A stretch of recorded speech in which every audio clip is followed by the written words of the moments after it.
Doa dalam pergumulan untuk pemimpin biduan dengan permainan kecapi menurut lagu yang ke-8 Mazmur Daud.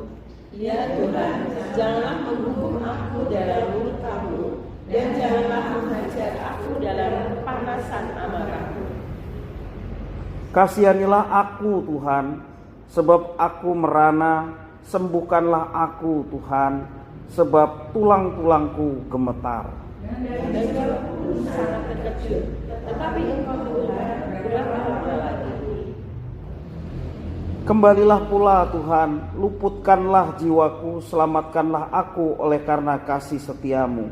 Sebab di dalam maut tidaklah orang ingat kepadamu. Siapakah yang akan bersekutu kepadamu di dalam dunia orang mati?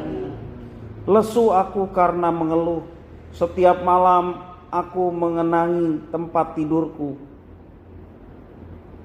Menggenangi tempat tidurku dengan air mataku, aku membanjiri ranjangku. Mataku menghidap karena sakit hati, kabur karena semua lawanku. Menjauhlah daripadaku, kamu sekalian yang melakukan kejahatan, sebab Tuhan telah mendengar tangisku.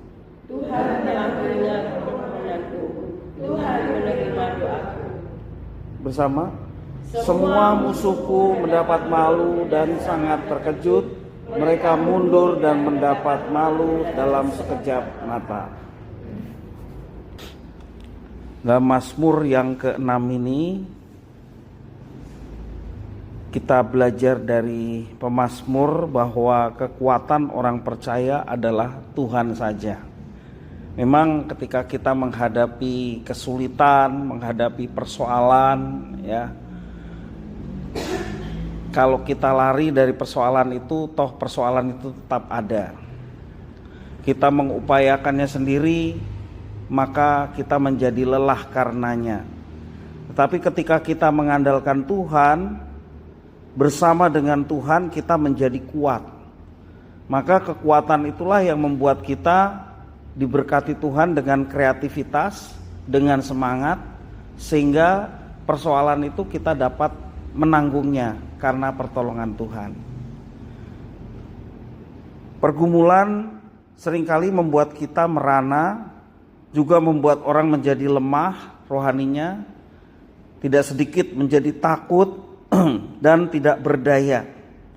Bahkan terkadang kita mempertanyakan kepada Tuhan, mengapa Tuhan diam saja terhadap persoalan yang sedang kita alami. Ketika pergumulan itu semakin berat, tidak sedikit juga anak-anak Tuhan, orang percaya yang lari dalam tanda petik mencari jawaban di luar Tuhan. Firman Tuhan hari ini mengajarkan kita bagaimana seorang Daud yang menghadapi pergumulannya dengan doa.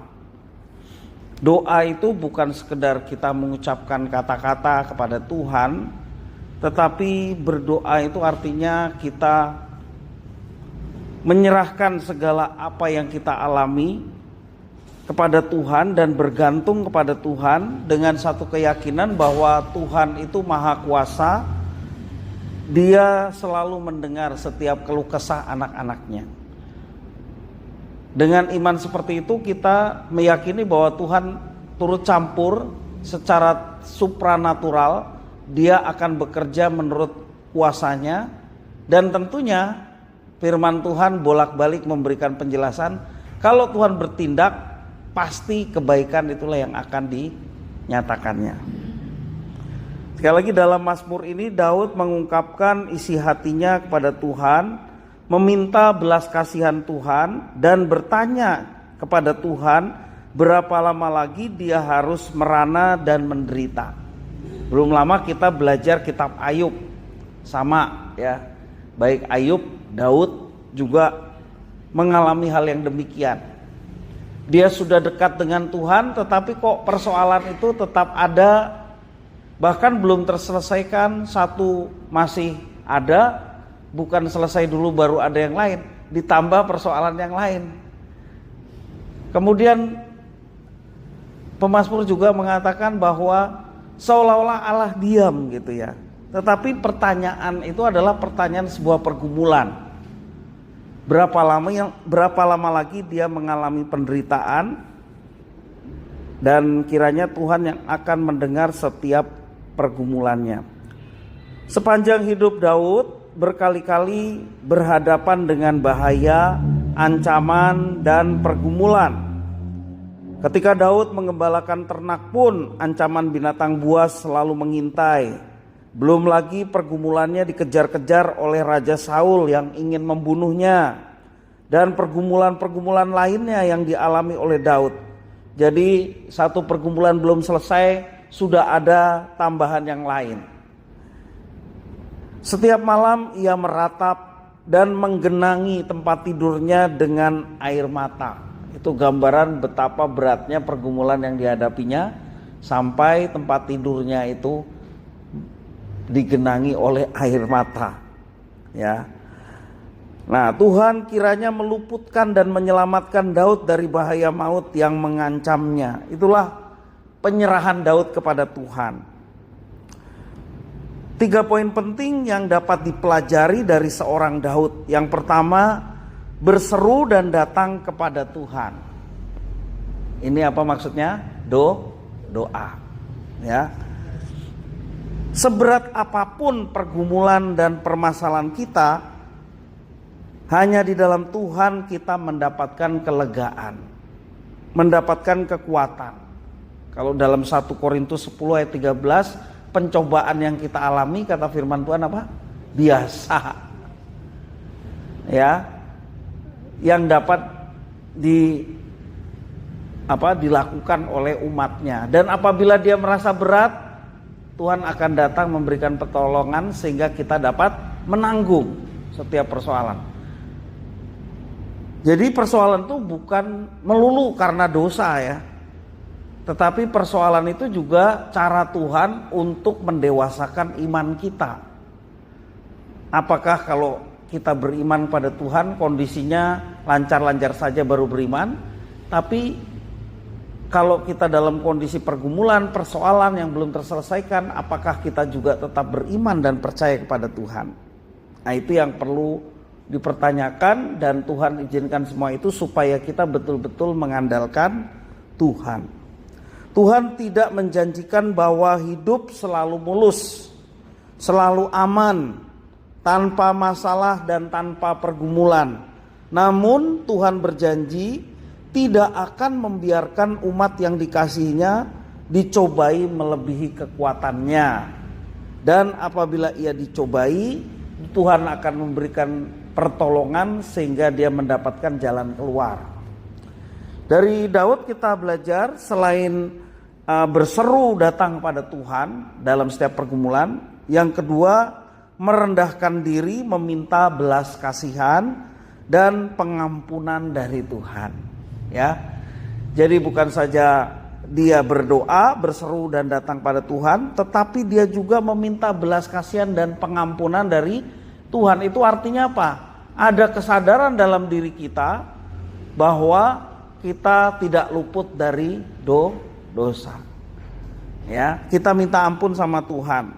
Dalam ayat yang kedua, 3 dan 5, bagaimana Daud merendahkan diri dan meminta belas kasihan pengampunan dari Tuhan.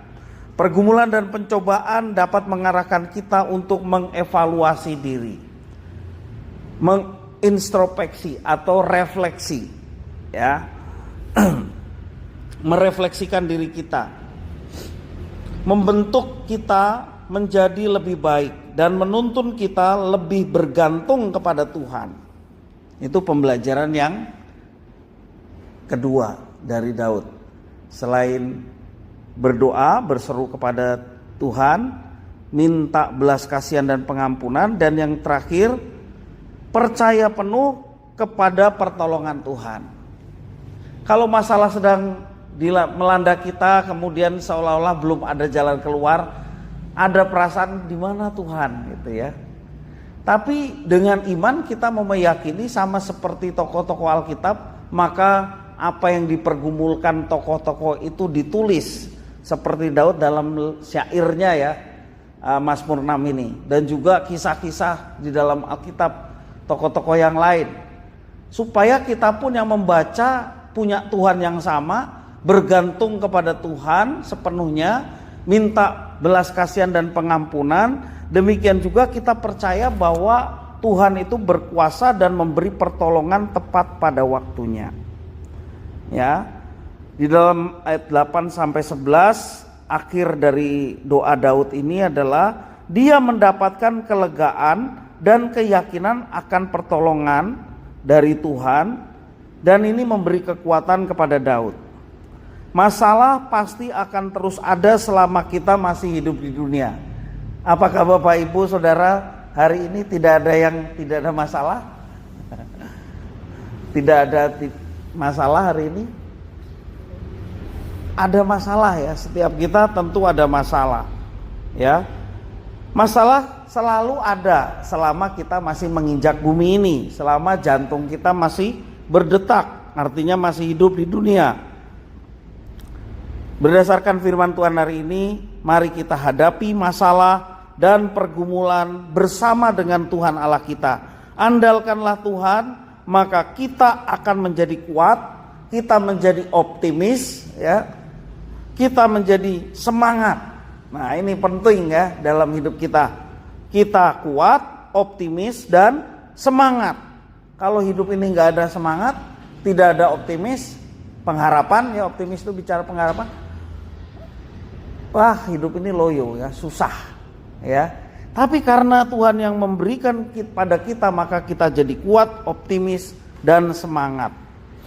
Kita akan diberi kemampuan untuk menang dalam setiap persoalan dan pergumulan, karena Tuhan menyertai kita. Puji Tuhan. Mari kita berdoa.